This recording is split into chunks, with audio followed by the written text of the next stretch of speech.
Imaginez un peu la scène. On a une relation diplomatique qui est tellement sclérosée, tellement paralysée par des crises à répétition que les ambassadeurs ne servent littéralement plus à rien. Ouais, c'est fou. Leur discours tourne complètement à vide. C'est ça. Et pour débloquer la situation, on décide d'une manœuvre assez radicale. On ne fait plus appel à des diplomates de carrière, mais on envoie des juges. C'est un scénario vraiment contre-intuitif, mais c'est exactement ce qui ressort de notre pile de sources aujourd'hui. Absolument.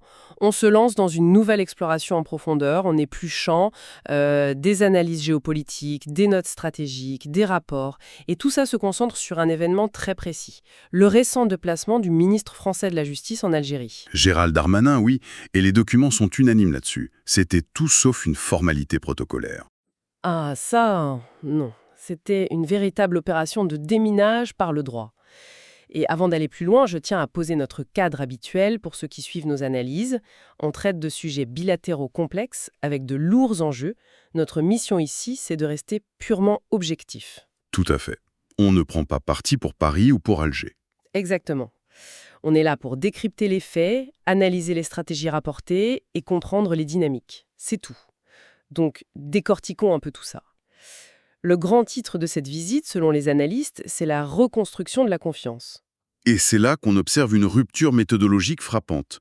Les rapports décrivent une urgence, une vraie tentative de contourner le blocage des canaux traditionnels en 2024. Parce que la diplomatie classique, avec sa fameuse ambiguïté constructive, ça ne marchait plus. Plus du tout. L'objectif, d'après les sources, c'est de substituer à cette subjectivité diplomatique la rigueur implacable de la procédure judiciaire. C'est fascinant comme approche. Pourquoi envoyer le poids lourd judiciaire de Paris à ce moment précis? C'est un peu comme un... Comme changer d'outil en plein milieu du chantier, ouais.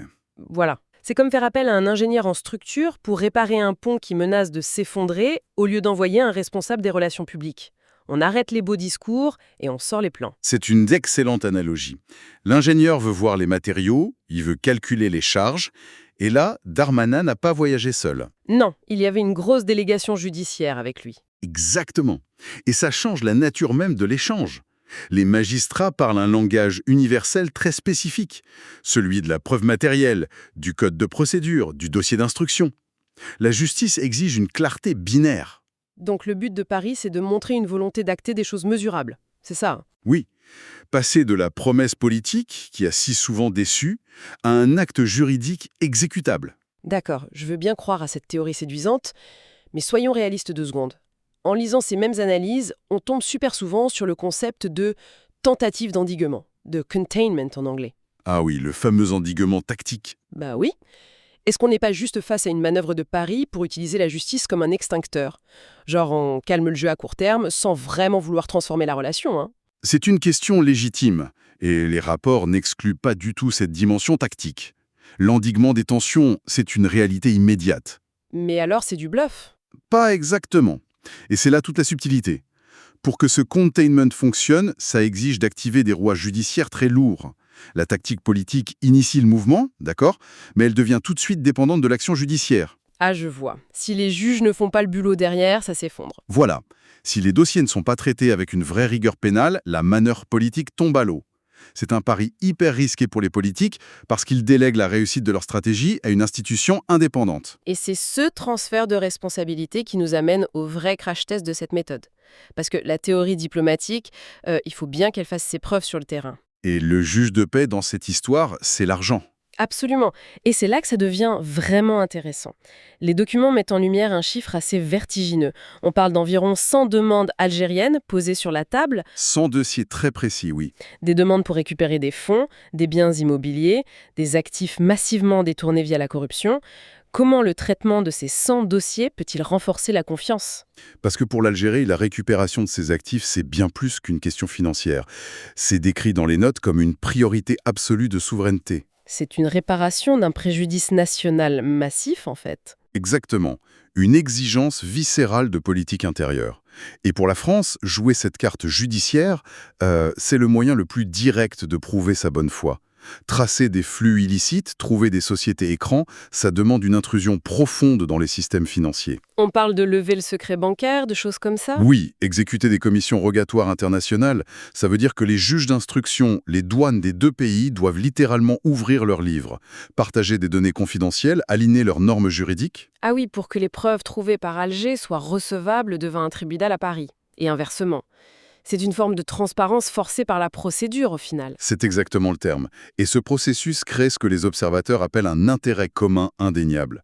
L'argent sale, ça n'a pas d'idéologie politique, la corruption, c'est du pénal, point. On sort complètement des débats mémoriels sans fin ou des querelles géopolitiques de surface. Tout à fait. Chaque appartement de luxe saisi, chaque compte bancaire gelé puis restitué, ça agit comme une preuve matérielle, un certificat qui prouve que la coopération fonctionne dans le monde réel.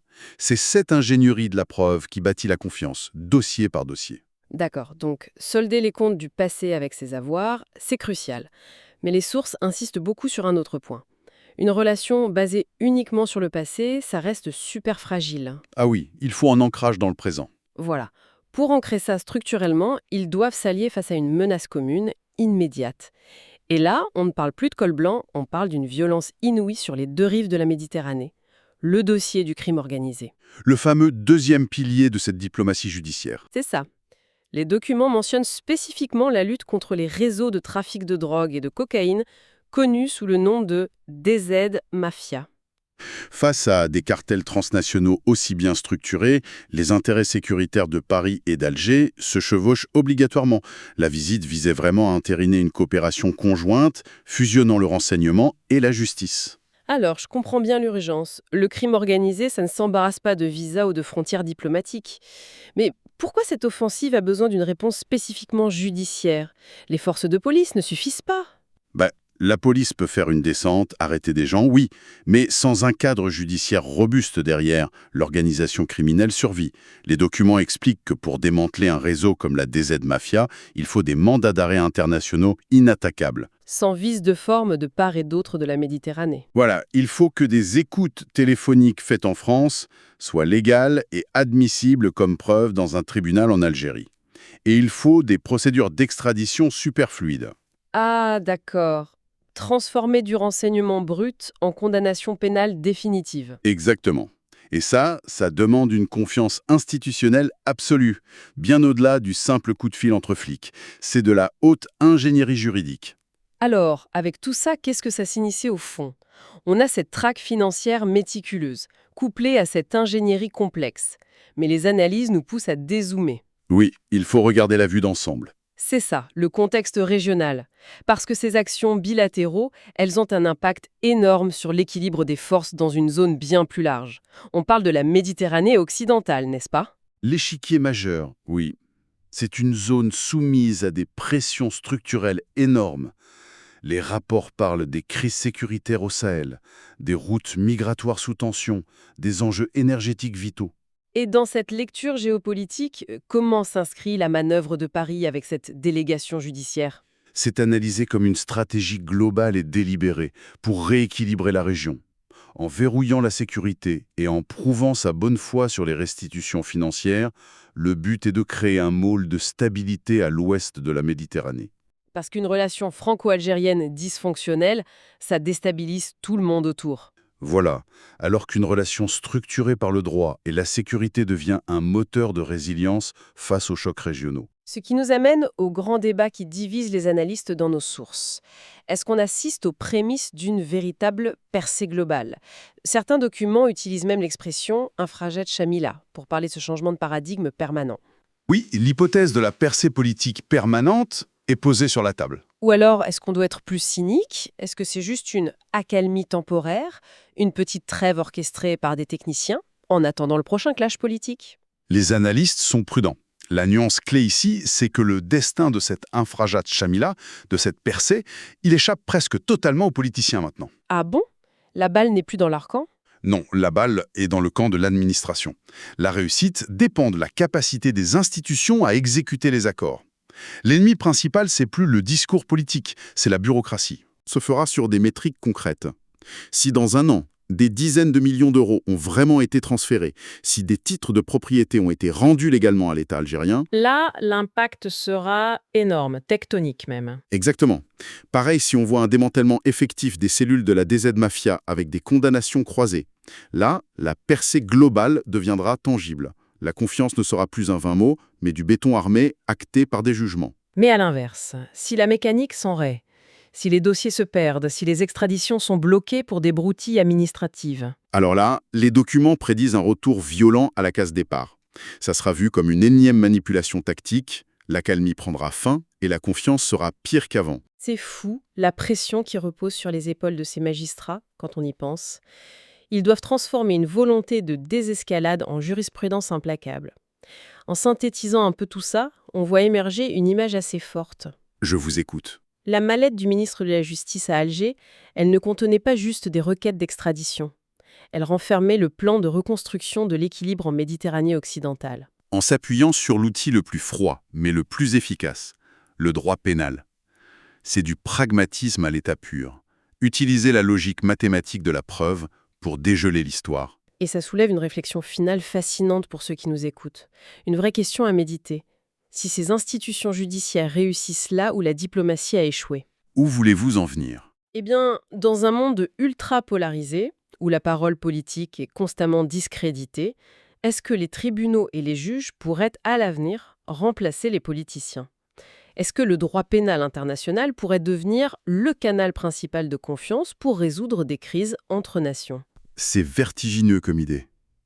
Remplacer la diplomatie traditionnelle par la justice pénale internationale, ça serait une évolution majeure de l'ordre géopolitique. Et ce qu'on observe ici, c'est peut-être le laboratoire de tout ça. C'est exactement ce qui rend cette analyse si captivante. Le paysage mute, les outils changent, et regarder sous la surface, là où se nouent les vrais rapports de force par des rouages si discrets, c'est essentiel. On continuera d'observer tout ça de très près. Un grand merci pour votre éclairage aujourd'hui. Avec grand plaisir, l'exploration continue. À très bientôt pour une nouvelle plongée au cœur des sources stratégiques.